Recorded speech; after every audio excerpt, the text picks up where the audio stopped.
செய்தியை பார்த்து வருகிறோம்.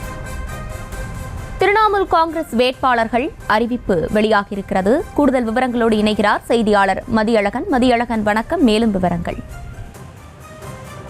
எதிர்வரும் மக்களவைத் தேர்தலுக்காக மேற்குவங்க மாநிலத்தில் திரிணாமுல் காங்கிரஸ் கட்சி சார்பில் போட்டியிடக்கூடிய வேட்பாளர்களினுடைய வேட்பாளர் பட்டியல் தற்பொழுது வெளியிடப்பட்டிருக்கிறது.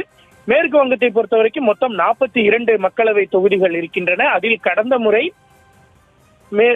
திரிணாமுல் காங்கிரஸ் கட்சி 22 தொகுதிகளிலும், பிஜேபி 18 தொகுதிகளிலும், காங்கிரஸ் 2 தொகுதிகளிலும் வெற்றி பெற்றிருந்தன.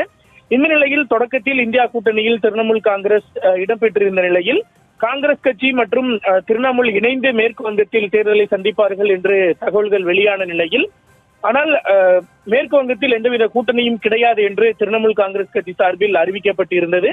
அது தொடர்பான பேச்சுவார்த்தைகள் எல்லாம் நடைபெற்று வந்த நிலையில் தற்பொழுது 42 தொகுதிகளுக்கும் வேட்பாளர் பட்டியலை திரிணாமுல் காங்கிரஸ் கட்சி வெளியிட்டு இருக்கிறது. கொல்கத்தாவில் நடைபெற்று வரக்கூடிய பேரணியில் வேட்பாளர்கள் பட்டியலானது தற்பொழுது வெளியிடப்பட்டு இருக்கிறது. இந்த 42 வேட்பாளர்கள் பட்டியலை பொறுத்தவரைக்கும் முக்கியமாக நாம் கவனிக்கக்கூடியது, கிரிக்கெட் முன்னாள் வீரர் யூசப் பத்தான் இந்திய அணிக்காக விளையாடி இருக்கிறார். ஐபிஎல் தொடரில் ராஜஸ்தான் அணி, கல்கத்தா நைட் ரைடர்ஸ் அணி ஆகியவற்றிற்காக களம் இறங்கி இருக்கக்கூடிய யூசப் பத்தான் பஹ்ரம்பூர் தொகுதியில் போட்டியிடுவார் என்று அறிவிக்கப்பட்டு இருக்கிறது. யூசப் பத்தானை பொறுத்த வரைக்கும் அவர் குஜராத் மாநிலத்தை வதோதராவை சேர்ந்தவர். இருப்பினும் தற்பொழுது மேற்கு வங்க மாநிலத்தில் தேர்தலில் போட்டியிட இருக்கிறார்.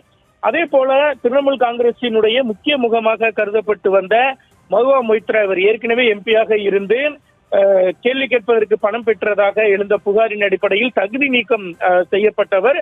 அவர் கடந்த முறை எம்பியாக வெற்றி பெற்ற கிருஷ்ணா நகர் தொகுதியிலேயே இந்த முறை மீண்டும் அவர் வேட்பாளராக அறிவிக்கப்பட்டிருக்கிறார். ஆக மொத்தம் மேற்கு வங்கத்தில் இருக்கக்கூடிய 42 தொகுதிகளுக்குமான வேட்பாளர்கள் பட்டியலையும் திரிணாமுல் காங்கிரஸ் கட்சி அறிவித்திருக்கிறது. இந்தியா கூட்டணியில் இடம்பெற்றிருக்கக்கூடிய கம்யூனிஸ்ட் மற்றும் காங்கிரஸ் கட்சிகள் என்ன நிலைப்பாடை எடுக்க போகின்றன, திரிணாமுல் காங்கிரஸ் கட்சி வேட்பாளர்களுக்கு எதிராகவே அவர்களும் வேட்பாளர்கள் நிறுத்தப் போகிறார்களா என்பது இனிதான் தெரிய வரும்.